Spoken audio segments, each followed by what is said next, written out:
You're listening to the Options Insider Radio Network, the home of the Options Podcast. For more quality options programs, visit theoptionsinsider.com or search for Options Insider Radio Network in your podcast provider of choice. Listeners can also access all of our programming through our mobile app available in the iTunes and Google Play stores. Select programs are also available via live stream at mixlr.com/options-insider. That's mixlr.com/options-insider. Don't forget to follow along with your favorite programs and submit your own questions for the hosts at twitter.com/options, stocktwits.com/options, facebook.com/theoptionsinsider, or via questions at theoptionsinsider.com.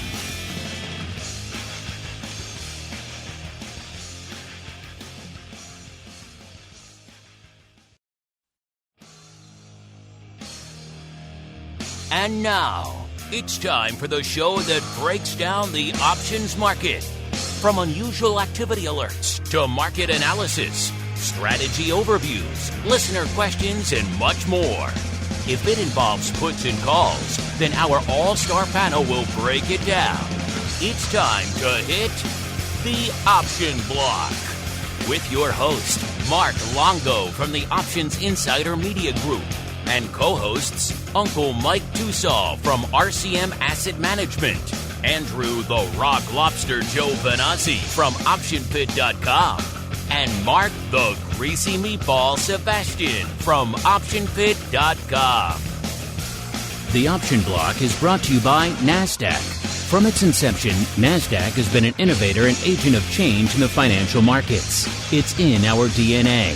From the development of electronic trading to our drive to bring enhanced functionality and world-leading technology to our suite of 6 options exchanges, we exemplify customer focus, consistent technology, and streamlined solutions. Now NASDAQ is proud to launch the NASDAQ 100 Volatility Index, ticker symbol VOLQ, to its suite of exchange indexes.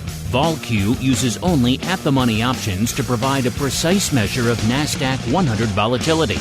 Learn more about this exciting new volatility product at www.nasdaq.com/VOLQ. NASDAQ, leading the U.S. options market and continually rewriting tomorrow. And now, get ready to hit the Option Block.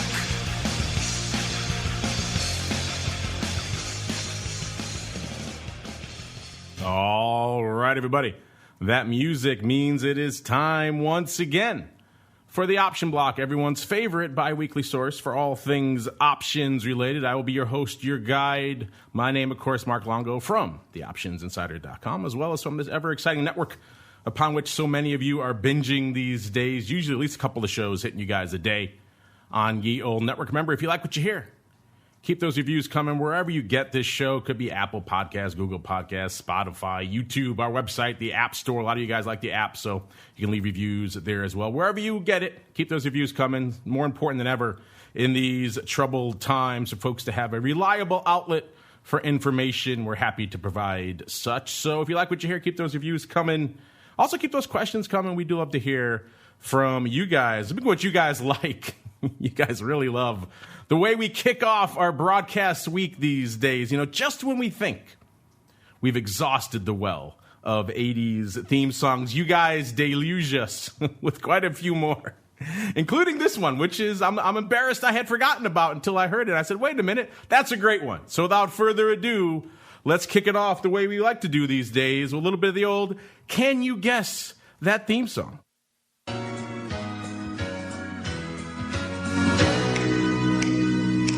Well, I'm not the kind to kiss and tell, but I've been seen with fire up. I've never been with anything less than a 9. So fine, I've been on fire with Sally Field, gone fast with a girl named Bo, but somehow they just don't end up as mine. It's a death-defying life I lead. I take my chances. I die for living in the movies and TV. But the hardest thing I ever do is watch my leading other guy while I'm bandaging my knee. I might fall from a tall building, I might roll a brand new car, 'cause I'm the unknown stuntman that made Redford such a star.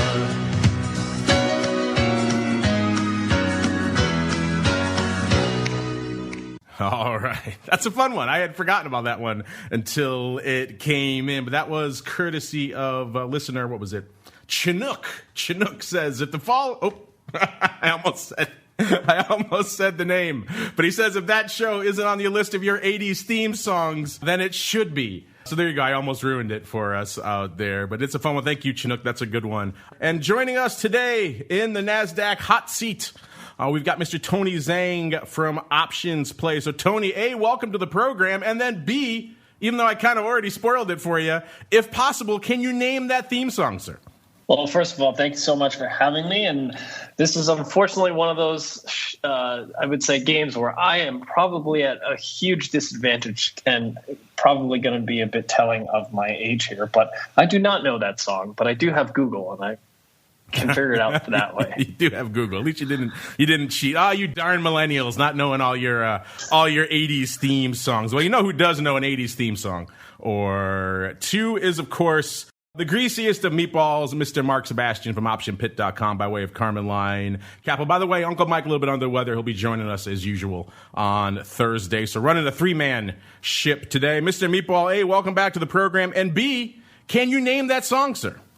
So I'll be honest, I did not remember the name of this song or the name of this show. And then I went and looked it up and went, oh, yeah, I forgot about that.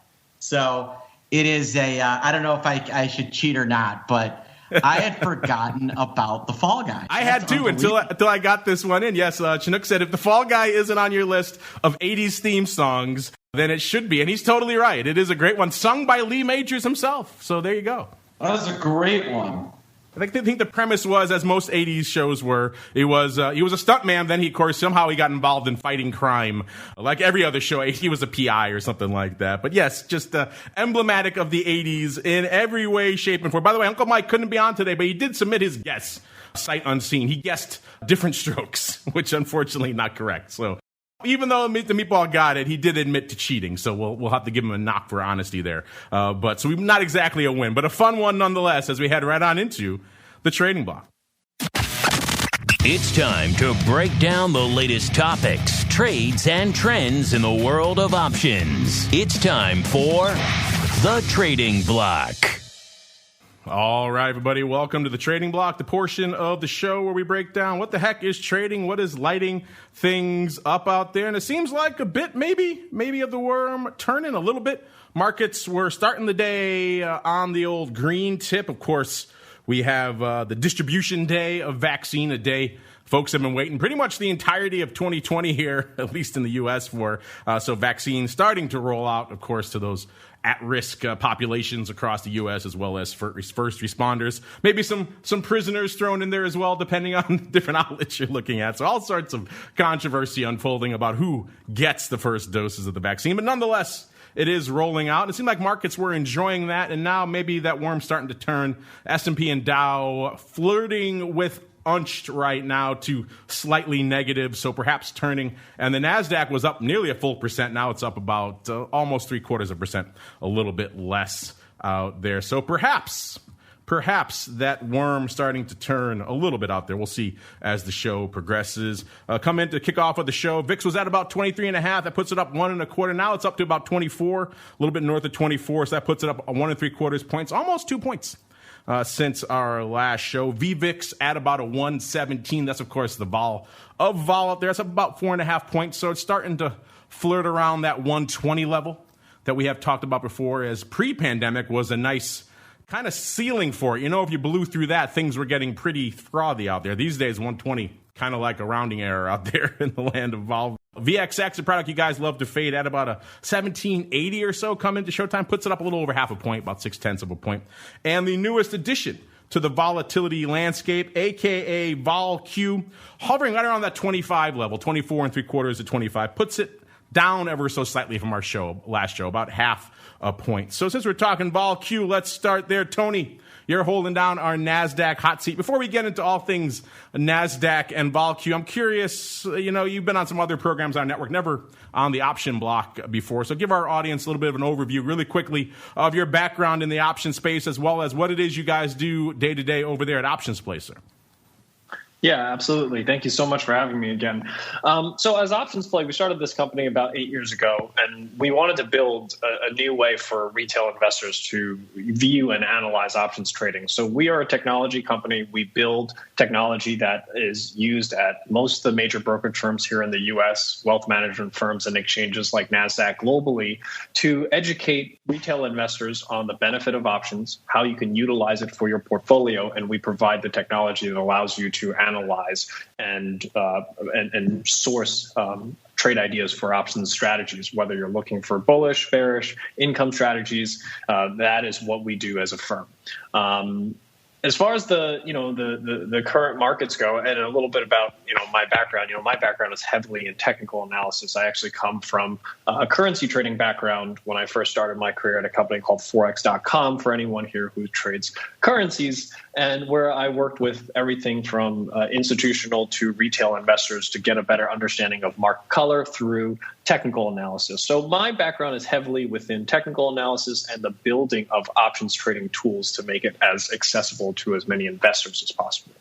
Let's talk about making things accessible out there, because obviously 2020 has been the year of many different unplanned things, including the explosion of, we've turned it many different times on the network, a variety of things, including the one-lot tsunami out there. A lot of new retail folks flooding into the option space these days. So what has that been like? What has 2020 been like over there at Options Play? Have you seen a commensurate increase in those very new, very basic, effectively the one-lot options traders over there at Options Play, Tony? And if so, what are they up to? What are they trading?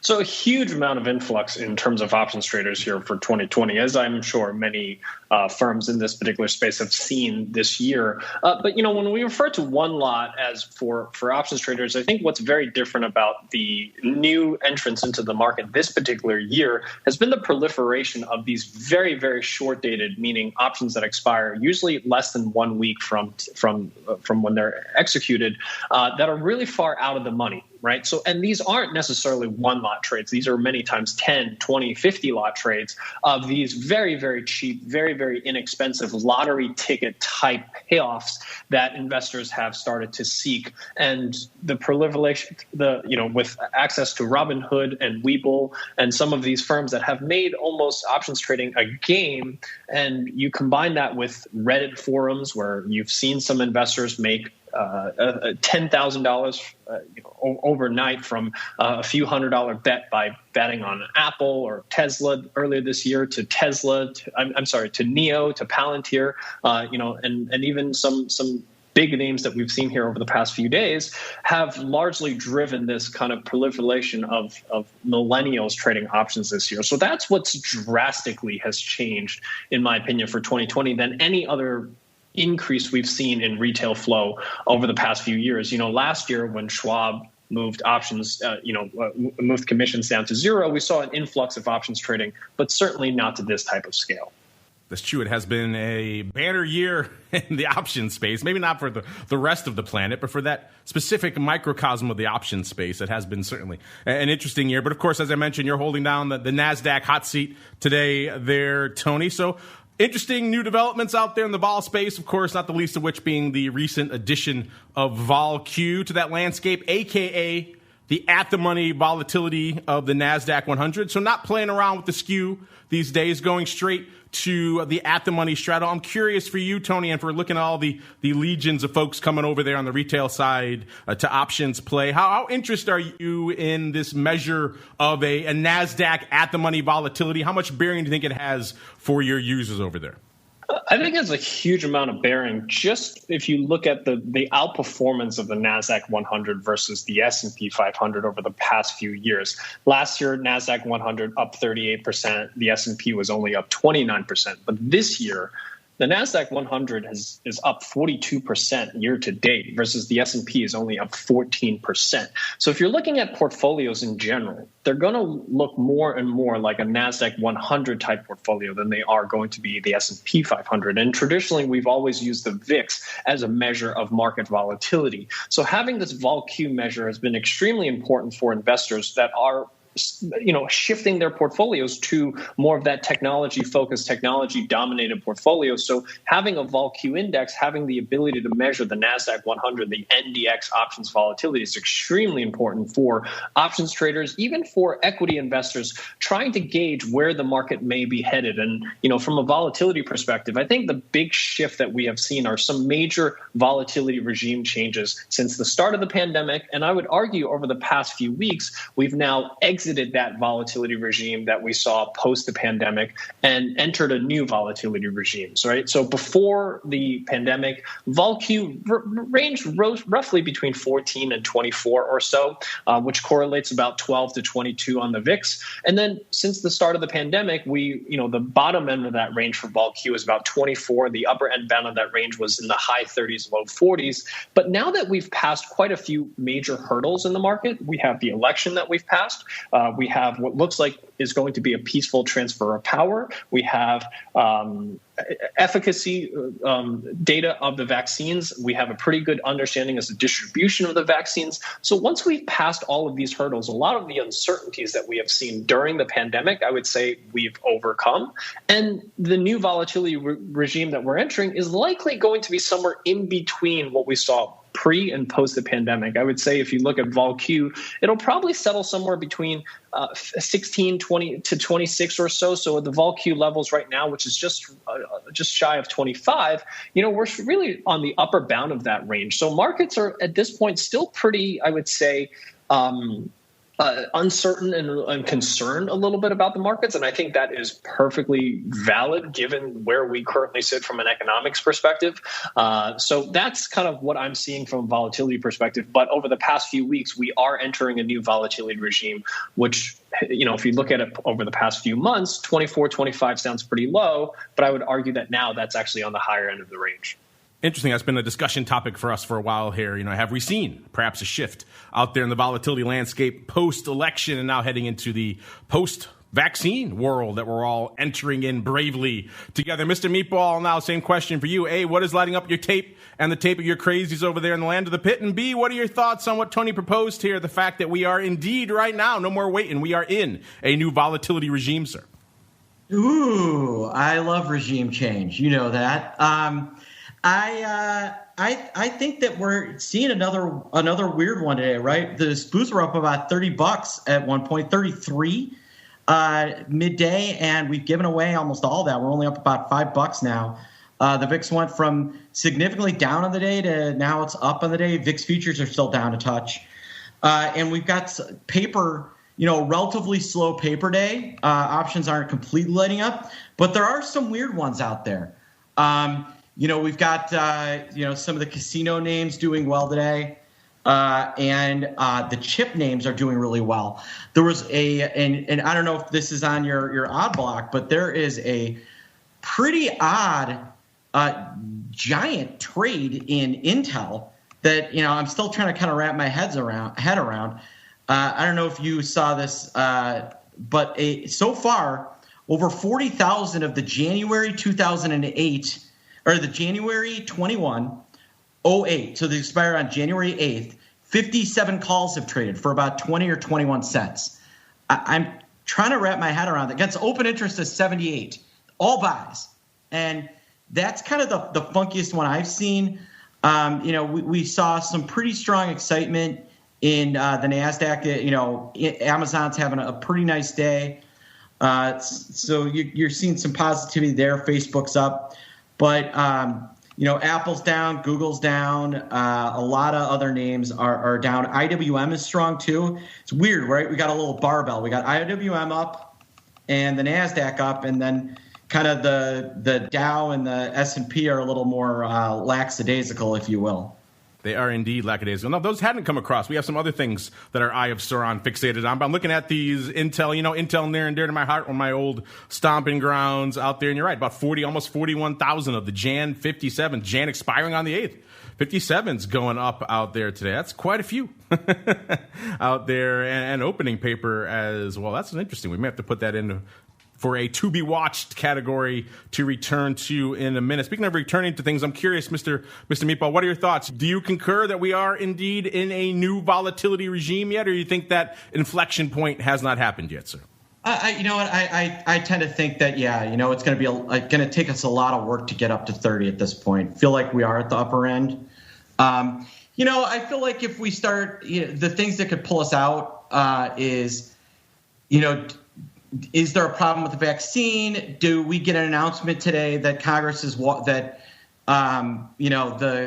Congress is walking away from a stimulus deal? I think that could push us significantly higher in vol. But we've got a pretty strong push up because I think markets are anticipating some sort of will they, won't they deal in the next 24 to 48 hours, and that's putting a decent amount of pressure on VIX and on vol Q to go up. And that's maybe one of the drivers of, kind of us pushing toward that upper band. I keep expecting VIX and vol Q with that to drop below 20 at some point, but I feel like we're going to need this deal for that to happen. Yeah, I knew you were wagering on that deal happening on vol views to make your prognostication come true. I was wagering on a little bit of gridlock, keeping us in this 20 range. We'll see what comes to pass on our show on Friday there, listeners. But, Tony, I'm curious for you. One of the more frequent and perhaps controversial points out there about vol Q is, of course, the fact that it focuses on what I like to refer to as just the facts, ma'am, straight up at the money volatility versus something like VIX, which incorporates at the money volatility, but also the skew and a bit of a proprietary formula that some folks have maybe looked askance at of late over the last few years. So it's very much a pick your poison out there these days in the vol space. I'm curious for you, what are your thoughts on using a straight at the money methodology for something like vol Q versus something like VIX, which incorporates more of a strip of the options out there, Tony? I think it's a really good question for a lot of investors that may be concerned that for vol Q that it's not incorporating that skew, as you're saying. But skew can go many different ways, and the problem with the VIX as far as which skew is actually causing an increase or decrease in VIX is not known unless you really dig into it. So when you look at what investors typically look at when we describe vol, when we talk about vol being high or low, especially in the retail space, we're usually typically looking at the money options to determine that, and especially many measures that retail traders are using to determine whether volatility is cheap or expensive, like IV rank or IV percentile. Those are generally all calculated using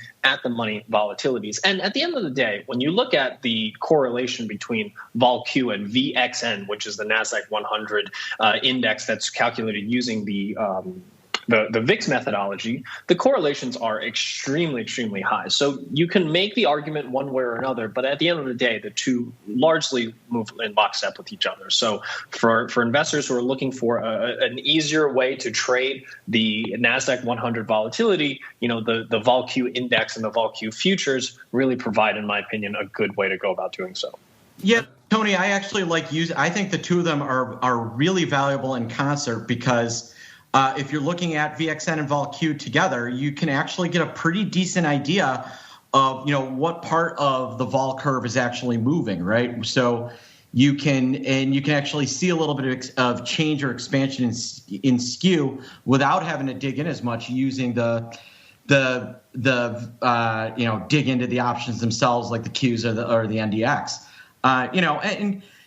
Mark, to your question to Tony, I think one of the points I think we have to remember is that the VIX is really based off pricing in over-the-counter variance swaps and is designed for institutions to be able to manage that, right? That's why it was invented.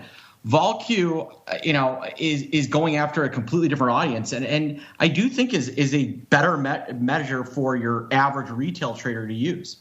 Yeah, it's certainly aimed more at the retail crowd out there, which is exploding here in 2020, and certainly a lot more intelligible of a metric out there than trying to, as you mentioned, Tony, trying to decipher which leg of the call wing or the put wing is driving more of the action out there in a product like VIX. Interesting stuff. Let's see, speaking of VIX and everything else, let's see what's lighting up our collective tapes out here coming into about halfway through the show now.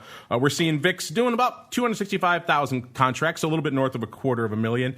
Not exactly a ton, but not decent paper given the fact that the ADV has eroded down to about 435,000 contracts out there. SPY at about 2.35 or so million contracts out there. The ADV about 3.6 million. The S at about 836,000. So the S actually closing in on its ADV, which is right around exactly a million out there. So the S doing some paper, even though SPY not exactly blowing the world apart out there. The Qs, 413,000 contracts. Actually a light day for the Qs. The ADV is about 811 out there. And small caps also comparatively doing decent paper, but not blowing the doors off either. About 371,000 contracts.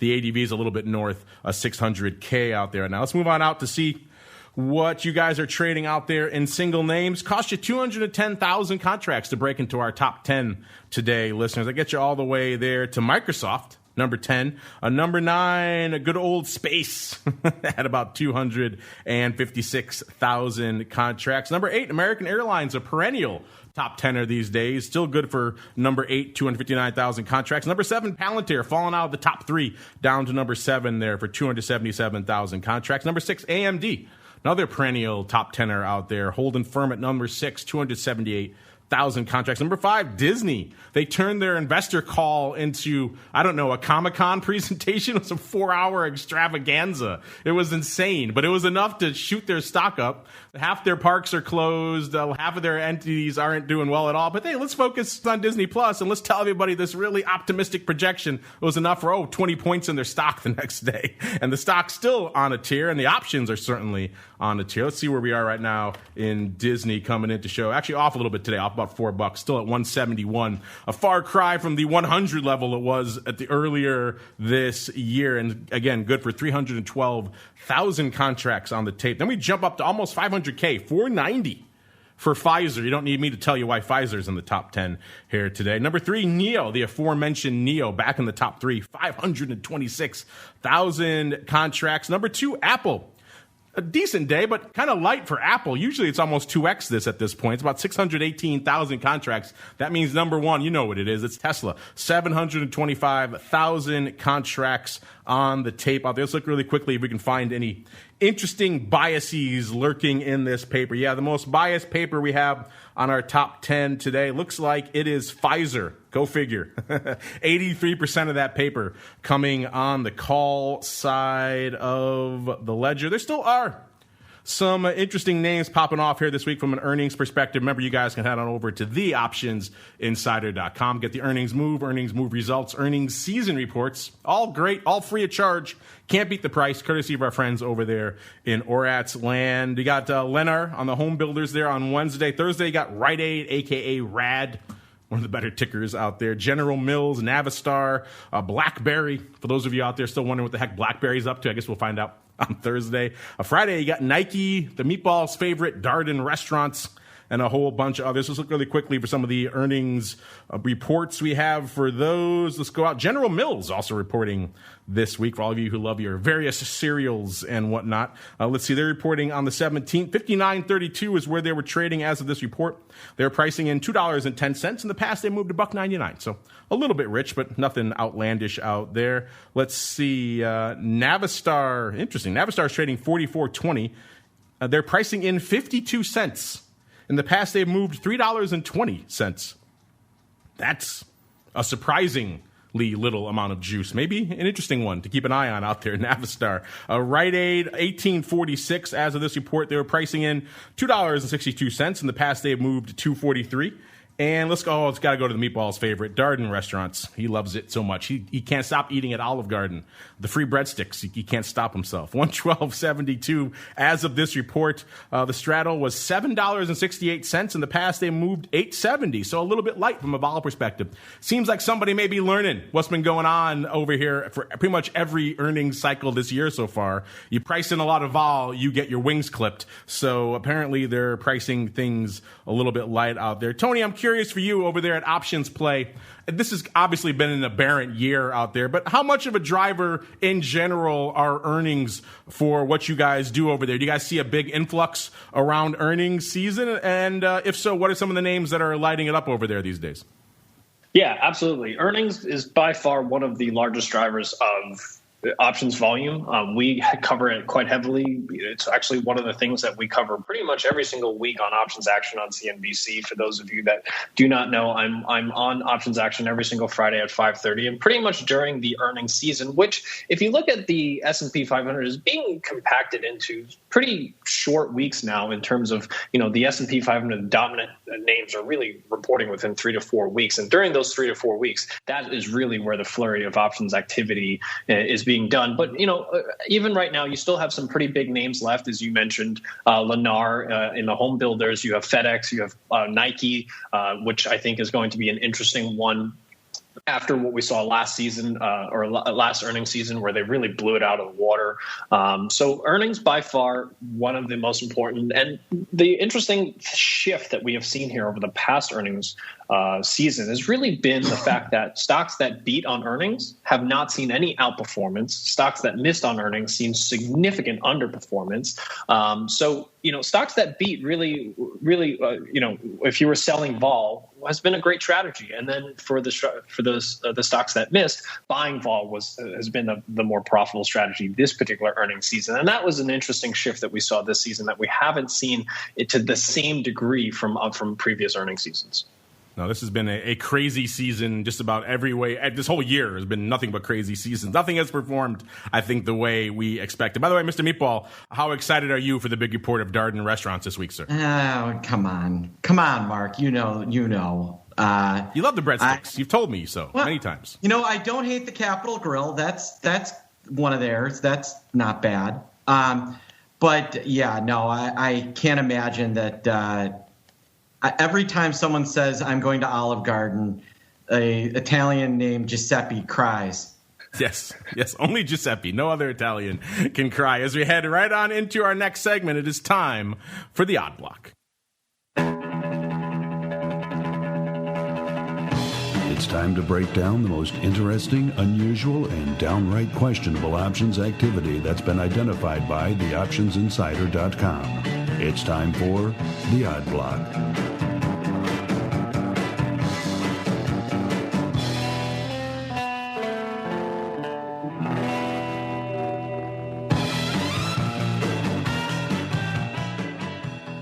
All right, everybody, you know what time it is. Time to unleash our Eye of Sauron, see where it fixes its gaze today. And first up, over there on the Eye of Sauron, going out to Jan. This seems like so far away to say Jan 2021. It sounds like you're talking about the distant sci-fi future, yet it is only a month away out there, and that's where our Eye of Sauron has fixed its gaze first for MLCO Resorts and Entertainment, ticker symbol MLCO. This one trading $18.20 right now, off about 16 cents. So not a huge day out there from an underlying perspective. A year ago, this thing was trading, where were we? Looks like a little bit north of 20, about 24 or so bucks. And then it got to 23 and change, actually. And it got as high as around 25 and a quarter or so right before all the madness of February into March. Then it sold off pretty hard, as you might imagine. A lot of these resort and entertainment names took a beating. They got down to $10.81, so cut more than in half. But unlike a lot of other names, they rebounded pretty quickly. By, looks like end of April, they're trading $16.60 again. And then, of course, the big day we always talk about, June 8th here, where a lot of the market seemed to peak. This one peaked at $18.82. And then sold off again for a while, down to about 15 and a quarter, and kind of hovered in that range. And unlike a lot of the names, though, it started to make a rebound again and retested and blew through those June 8th highs back in August. So a couple months later, by middle August, it had hit about $20, and it hovered around there for a while. Then it sold off again. So this is a tale of not being able to maintain its highs post meltdown in March. Sold off again to about 14 and change, and then it's kind of been vacillating in that range, getting up to almost 19 again, and then selling off on 19 and selling off pretty much ever since. It got up to 1966 about a week ago, and it has sold off yet again down to where it is right now, 1820. So a lot of peaks and valleys in this one over the course of the past year. To fast forward where we are today, going out to Jan, regular Jan, not expiring in the weeklies like at Intel. Looks like we found about 5,500 of the Jan 16 puts going up for 26 cents. A pretty wide market, but as to be expected out here in a rather thin name like MLCO Resorts. Market was 20 cents at 40, so he's going off right near the bid. Seems like, Mr. Meatball, these could be indeed some of our old friend, the line in the sand type puts. Worth noting, there are earnings coming up in MLCO, but not in this cycle. They're not until February 18th. So this is not an earnings premium harvesting play. Seems like a more straight up line in the sand. Mr. Meatball, do you concur, sir? Yeah, these are, somebody probably looking to generate a little income.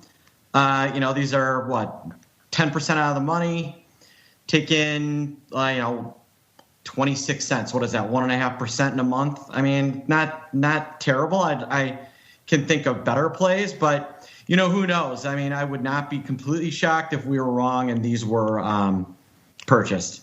I'd be impressed. That'd be a pretty good execution, if nothing else, on these bad boys. Unlike a lot of the big prints we see out here late, these didn't go up late, so it seems like we can kind of read into this execution with a little bit more validity out here. But still, interesting stuff. Tony, we've been talking about this type of trade for a while here on 2020 in our Odd Block segment. As the Rock Lobster has termed them in the past, the line in the sand puts, someone seemingly writing some puts to draw a line in the sand in the equity. If the stock drops, they don't mind picking it up, or they don't mind, in this case, maybe just holding on to a little bit of that juice. What are your thoughts here? Do you think someone was up to the same thing here in MLCO, or if not, you think something else was afoot, Tony? Yeah, so first of all, I definitely think these were sold based on where they traded. But I actually quite like this trade both from a fundamental and technical perspective. I happen to have a position similar to this in a name that's far more liquid, which is Las Vegas Sands, but very similar type company, obviously much smaller, large exposure to Macau. But if you look at the gaming industry and Macau, especially if you look at China and the number of COVID cases there, life is back to normal. Certainly Macau is likely going to recover much faster than Las Vegas here. And if you look at the technicals, as you said before, this stock has been largely range bound between this 15 and 20 range here since June or so, if you will. So I think this is a good play in terms of trying to pick up some premium and being comfortable to buy this near at the bottom of the range. And if you look at hotels, out of the travel industry, hotels is really the one segment of the travel industry that is recovering faster than the rest of the travel industry, if you will. Well, we'll keep an eye on this one. We'll come back to it in a couple of weeks, listeners, see how our friend fared. Now we're going to move out away from the gaming and hospitality side of the space out to the commodity space, in particular nat gas. We're going to Western Midstream. This is a natural gas liquids company, ticker symbol WES, W-E-S. Trading today, $14.64, off about 79 cents, or about 5%. And if you've been listening to our TWIFO show, you know anything about what's going on the nat gas side of the fence, this kind of volatility may not surprise you. Nat gas has been swinging wildly. Of course, it is a pretty cheap contract as well, so that helps with the large percentage swings out there. But still, nat gas has been moving quite a bit of late. Let's see if Western Midstream has been keeping up. A year ago, it was trading $19.34, so not quite $5 north of where it is right now, but substantially north of where it is right now. Looks like it topped out around 22 and change right before, we all know what happened. The great nadir fell upon us there in February into March. Got down to about $2.90 in that great sell-off, then kind of pretty quickly turned around. By April 30th, it was trading $8.68 again, and then by the day everyone loves, June 8th, topped out at $12.51, and then kind of gave a bunch back and was hovering in like the $9 to about $7 range, it seems like, until about a month ago, a little over a month ago, early in November, when it kind of broke out of that range to the upside, gapped up to about $11 in early November, then about 14 a week or so later, and by early December was trading $15.73 or so, and then it kind of giving some of that back now down to where it is right now, $14.62. So it's kind of been an interesting trajectory out here for 2020 out here in Western Midstream Partners. Easy for me to say. Let's see what our Eye of Sauron found out here. up 5,000 again. Once again, Jan's where everyone's hanging their hat these days. 13 puts going up for 60 cents. This time a little bit different. This market actually surprisingly tight, 45 cents at 55 cents. And these went up for 60 cents through the offer. Worth noting, these did go up late, so maybe read into that execution with a little bit of grain of salt. The stock was about 14.45, so a little bit south of where it is right now. Also worth noting, there is earnings coming up, but not in this cycle. Earnings are on February 25th. So once again, someone playing in some out-of-the-money puts before the earnings announcement, which is kind of interesting. This one maybe seems, Mr. Meatball, like it's more on the protective side of the fence. So if so, A, do you agree with that? And B, what are your thoughts of picking up these protective puts but not carrying them through the earnings event, sir? We've had a nice move in nat gas. Oil and energy has had a nice move higher. This things were pretty ugly for this thing earlier, but with some of the gains that we've seen in energy, makes sense to me. And Tony, I know you keep an eye on this one as well. What are your thoughts out here? You think someone is gobbling up some protection? If so, what are your thoughts on that? And then B, maybe a corollary to that. If you want protection, not also extending that protection through perhaps the most tumultuous event, which is earnings, sir.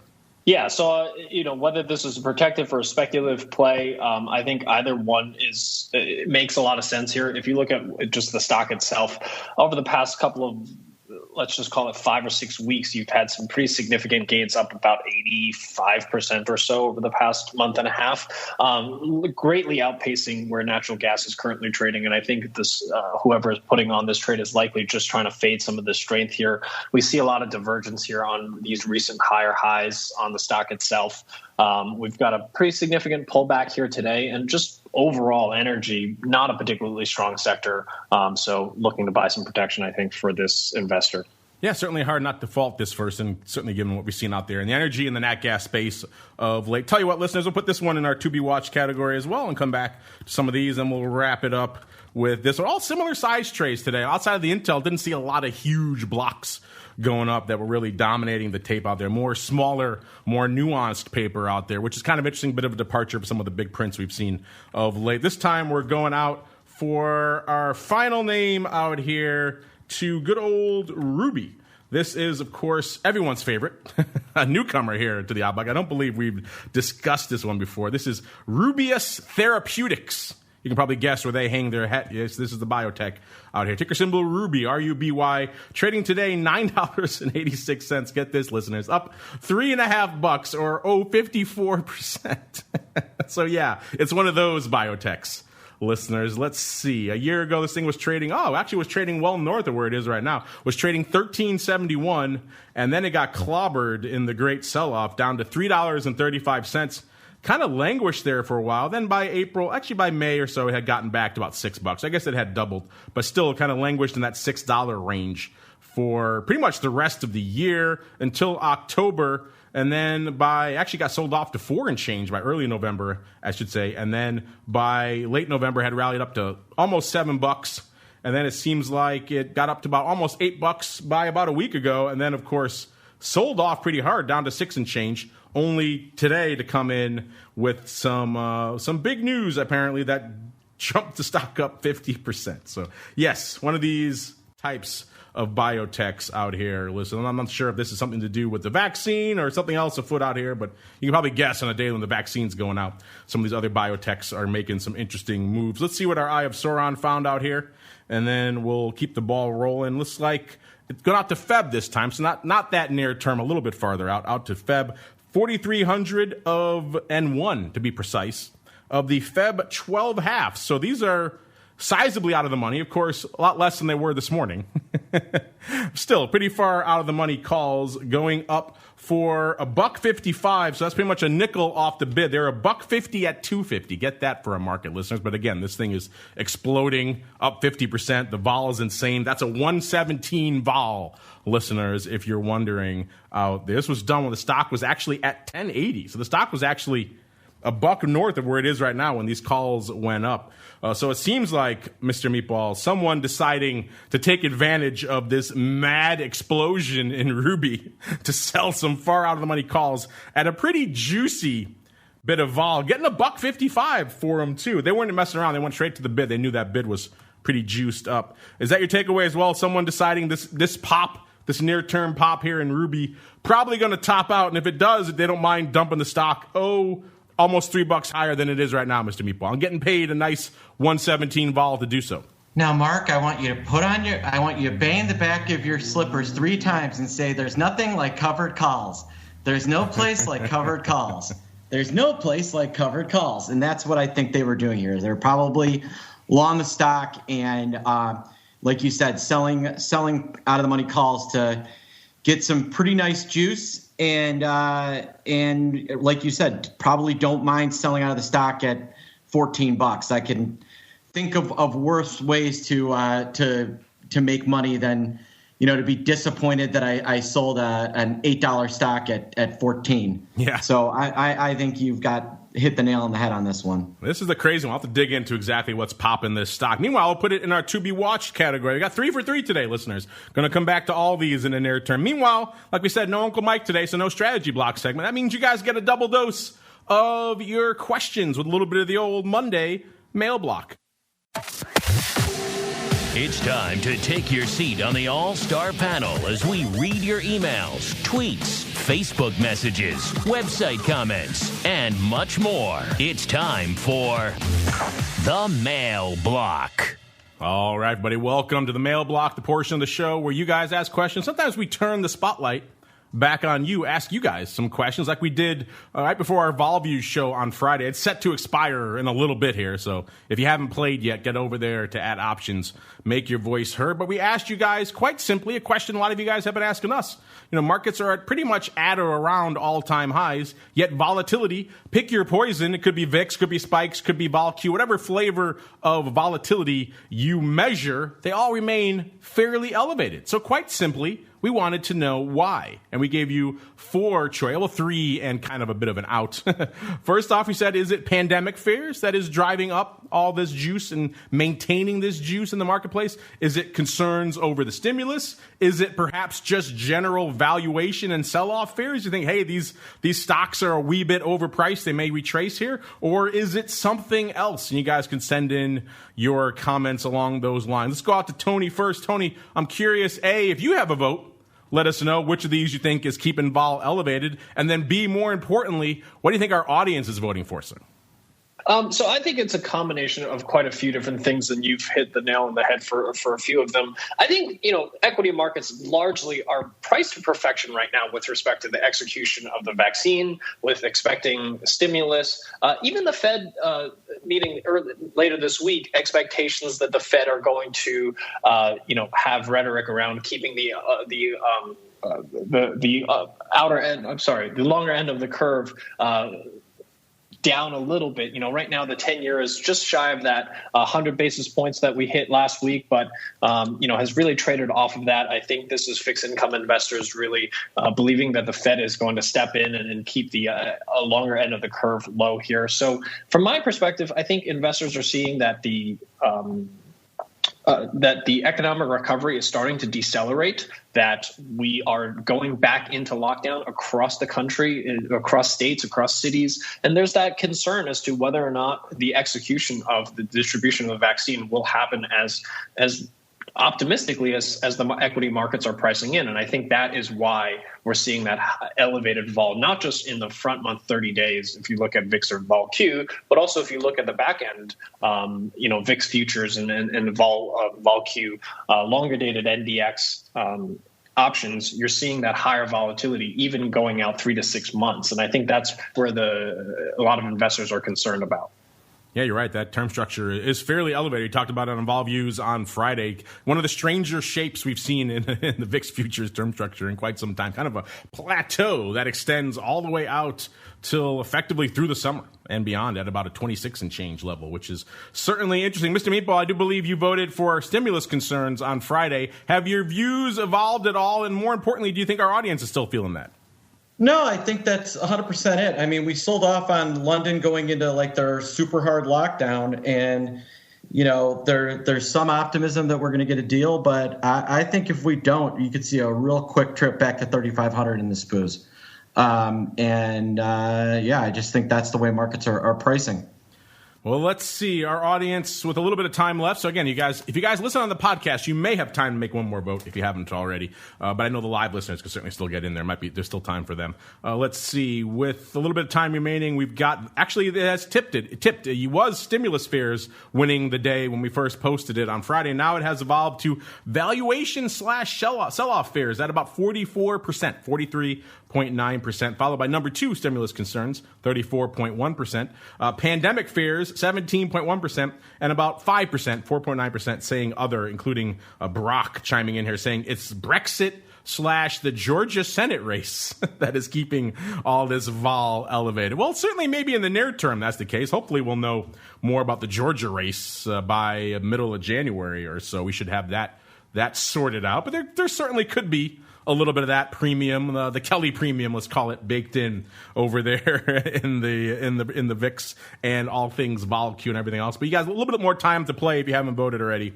But interesting to see what you guys think is holding up vol at these levels. Speaking of interesting, you guys always have these interesting theoretical questions. Just like Enzo here. Enzo wants to know, has anyone ever done a study on how it would perform if you shorted every in caps, every option on every strike the moment it was listed and rode them through expiration?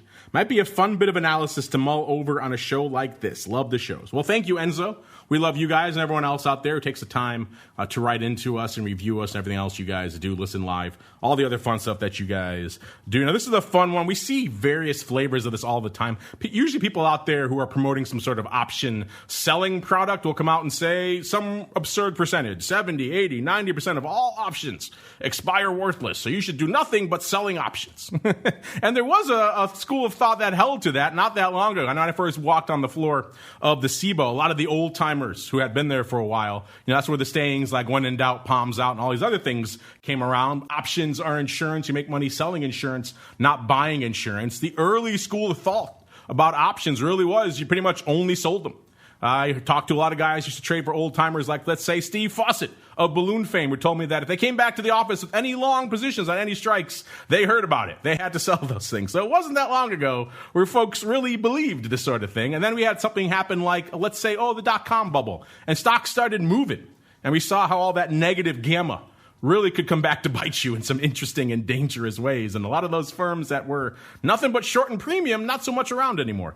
So, yeah, that has kind of been a real world kind of example of how that is interesting. But still, theoretically, it is kind of a fascinating question. Tony, you guys do a lot of testing of different theoretical strategies. Have you guys ever theoretically tested anything similar to what Enzo is asking here, sir?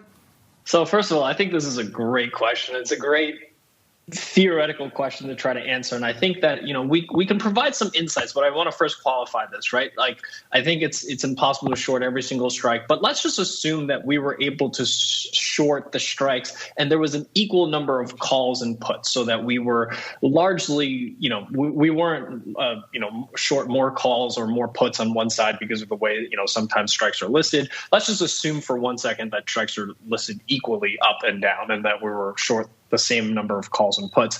I think, this really comes back to the fact that we know that implied volatility is, as a general sense or over the long term, overestimates volatility versus realized volatility. So just on that concept alone, we would expect that over the long run, this would be a profitable strategy. But I would qualify this as you said, that short gamma risk that you have in very short dated options. The profitability of this strategy is completely based on when you start the back test. If you start this back test in 2009, 2010, you would have been largely, I think, a very profitable trader. But if let's say you started this back test in 2019, you probably would have blown out your account, through the February 2020 sell-offs, or if you were short the strategy in December 2018, you would have blown through, a large chunk of your portfolio. And theoretically, you would need unlimited amounts of capital to do this to begin with. So it's a theoretical exercise that is very interesting to think about. But, I think the thing to remember here is it's the same strategy that a lot of investors, we see this year where we see investors sell these really short-dated, out-of-the-money options that have very high probability of profits. And we get a lot of questions from investors saying, why is this not a good strategy? I've seen this work week after week after week, selling 1 week options that have 95, 98% probability of profit. And we say, the strategy is profitable, but it's only profitable if you start at certain times, in history. If you started it, in January of 2020, you would have lost your shirt. If you started it in 2008, 2009, or maybe 2001, you would have largely been profitable. And that is just sheer luck as to when you start this type of strategy. Yeah, a lot to unpack. I love our listeners throwing us these curveballs. You guys are the best. Mr. Meatball, same question for you. Putting aside the theoretically unlimited funds it would require to actually do something like this, I'd be interested to see the deep pockets necessary to do this, but that's a conversation for another day. What do you have to say here for Enzo and our other listeners who are wondering about what would happen if you did this? I guess this is flipped, but for years and years and years, cumulative equity implied volatility was actually lower than the overall implied volatility of the S&P. So there was actually an arbitrage, a dispersion trade between buying options on the individual equities and selling options on the S&P 500. My guess is with the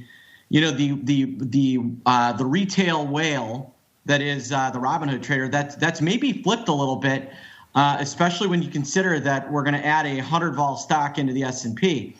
But, a similar experiment that would probably be a little easier to constitute for the listener would be to just take selling all the puts and calls on the S&P 500, the NDX, and the Russell 2000 and see what kind of P&L you get doing that type of trade over a period of time. And, there'd be some differences. But I think that it'd be a relatively similar result. Another idea would be to do all the individual ETFs. You could look at like XLE, XBI, IWM, XLF. Run through all those individuals. But then you wouldn't have to do all the billion stocks, and you wouldn't have to deal with some of these incredibly low volume stocks. Like what was the one that we did in the odd block,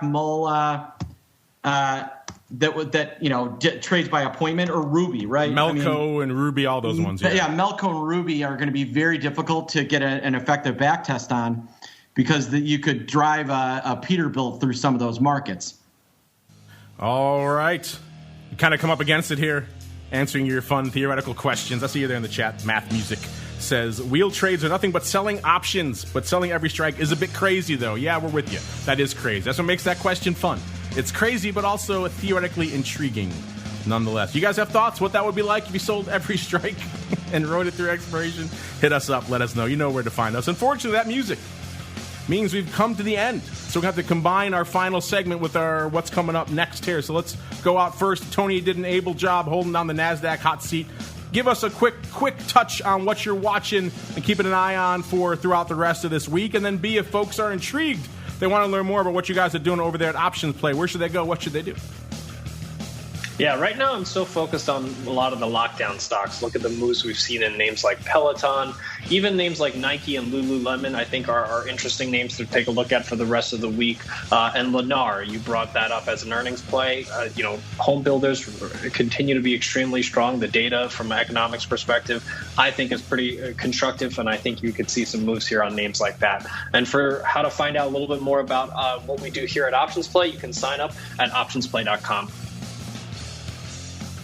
There you go. Optionsplay.com is the place to go. And you know where to go for more info on all things VOLQ. That's just NASDAQ.com/VOLQ, VOLQ. It breaks it all down there. How the contract is calculated. It's pretty straightforward. At the money straddle, effectively. Got the contract specs, the tickers, all that good stuff, and a whole bunch more. NASDAQ.com/VOLQ to learn more. Mr. Meatball, what are you keeping an eye on for the rest of this week? And if folks are intrigued, they want to ask you fun theoretical questions like this one, where should they go? What should they do? Yeah, I think with Tony, Lennar is an interesting one to take a look at. There are, like you said, there are a few earnings. We got that stimulus. That's going to be a big driver on overall markets, and whether they keep threatening that rotation trade, like out of new economy Peloton and into old economy names. You know, I jokingly had what the recycle trade, right? Buy Planet Fitness, sell Peloton, as people go back to the gym. But you know, what is that going to look like as we head into the stimulus? Is it going to be what markets need to, one, keep people through kind of another potential lockdown, and is that what's going to push the airlines higher, and some of the more names have gotten slammed because of COVID. There you go. You want to kick the tires for yourselves? Maybe try out his Little John product. You know where to go, optionpit.com, to learn more. And on behalf of the greasiest of meatballs and Tony and everybody over there at NASDAQ and Uncle Mike, who couldn't be with us today, remember, check them out, stcharleswealth.com, to learn more. And indeed myself, I want to thank all of you out there for downloading, streaming, and subscribing. Of course, for listening live. If you're listening live and you say you need a little bit more in your ear holes, don't worry. We're coming back at you in exactly an hour to break down all of the hot volatility in the world of crypto. Spoiler alert, there's a lot. Got a great guest to help me break it all down, so we'll be back there in exactly 1 hour. So stay tuned for that. Otherwise, we'll see you back here tomorrow. Interview Tuesday, great interviews lined up. Then Education Wednesday, back with OPR and Options Bootcamp. I know you guys all love that show. Then we're back again on Thursday for another episode of The Option Block. The Option Block is brought to you by NASDAQ. From its inception, NASDAQ has been an innovator and agent of change in the financial markets. It's in our DNA. From the development of electronic trading to our drive to bring enhanced functionality and world-leading technology to our suite of 6 options exchanges, we exemplify customer focus, consistent technology, and streamlined solutions. Now NASDAQ is proud to launch the NASDAQ 100 Volatility Index, ticker symbol VOLQ, to its suite of exchange indexes. VOLQ uses only at-the-money options to provide a precise measure of NASDAQ 100 volatility. Learn more about this exciting new volatility product at www.nasdaq.com/VOLQ. NASDAQ, leading the U.S. options market and continually rewriting tomorrow.